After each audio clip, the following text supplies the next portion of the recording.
பொள்ளாச்சி பாலியல் வன்கொடுமை வழக்கில் 9 பேரும் குற்றவாளிகளாக அதிரடி தீர்ப்பை வழங்கியுள்ளது கோவை மகளிர் நீதிமன்றம். இதுகுறித்த கூடுதல் தகவல்களை அவர்களுடைய கருத்துக்களை பதிவு செய்வதற்காக இந்திய கம்யூனிஸ்ட் கட்சியின் மாநில செயலாளராக இருக்கக்கூடிய முத்தரசன் அவர்கள் இணைப்பில் இருக்கிறார். வணக்கம் சார்.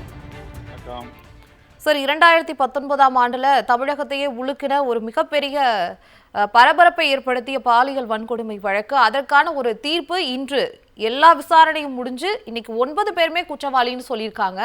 உங்களுடைய கருத்துக்களை பகிர்வு பண்ணுங்க. 2019இல் பொள்ளாச்சி நடைபெற்ற அந்த பாலியல் வன்முறை கொடுமையான கொடுமை மூடி மறைப்பதற்குள்ள எல்லா முயற்சிகளும் மேற்கொள்ளப்பட்டது. எதிர்கட்சிகளுடைய கடுமையான கிளர்ச்சிகளுக்கு பிறகு 9 பேர் மீதும் வழக்கு போடப்பட்டு அந்த வழக்கு நீண்ட விசாரணைக்கு பிறகு இன்றைக்கு தீர்ப்பளிக்கப்பட்டிருக்கிறது. இந்த தீர்ப்பில் 9 பேருமே குற்றவாளிகள் என்று நீதிமன்றம் தீர்ப்பளித்திருக்கிறது. ஆகவே 9 பேருக்கும் மிக கடுமையான தண்டனையை நீதிமன்றம் வழங்கும் என்று எதிர்பார்க்கிறோம்.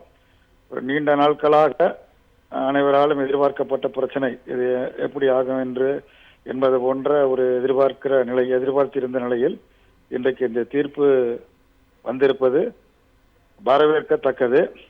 இந்த தீர்ப்பின் மூலமாக எதிர்காலத்தில் இப்படிப்பட்ட சம்பவம் நடைபெறாமல் இருப்பதற்கு உதவி செய்யும் என்று கருதுகிறோம்.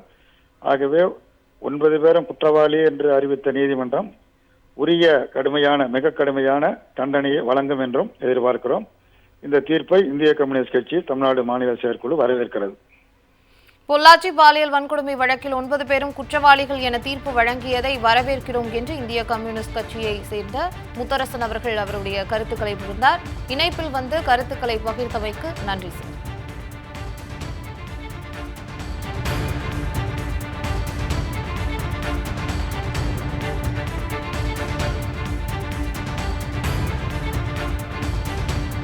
பொள்ளாச்சி பாலியல் வன்கொடுமை வழக்கில் அதிரடியாக தீர்ப்பு வழங்கப்பட்டிருக்கிறது. முந்தைய அதிமுக ஆட்சியில் அரங்கேறிய பொள்ளாச்சி பாலியல் வன்கொடுமை வழக்கில் கைதான 9 பேரும் குற்றவாளிகள் என அதிரடியாக தீர்ப்பு வழங்கியிருக்கிறது கோவை மகளிர் நீதிமன்றம். பொள்ளாச்சியில் பாலியல் வன்கொடுமை வழக்கில் கைதான 9 பேரும் குற்றவாளிகள் என கோவை மகளிர் நீதிமன்றம் அதிரடியாக தீர்ப்பு வழங்கியிருப்பதை தற்போதைய முக்கிய செய்தியாக பார்க்கிறோம். திருநாவுக்கரசு, சபரிராஜன், வசந்தகுமார், மணிவண்ணன், சதீஷ், ஹேரேன்பால், அருளானந்தம், அருண்குமார், பாபு உள்ளிட்ட 9 பேரும் குற்றவாளிகளாக அறிவிக்கப்பட்டிருக்கிறார்.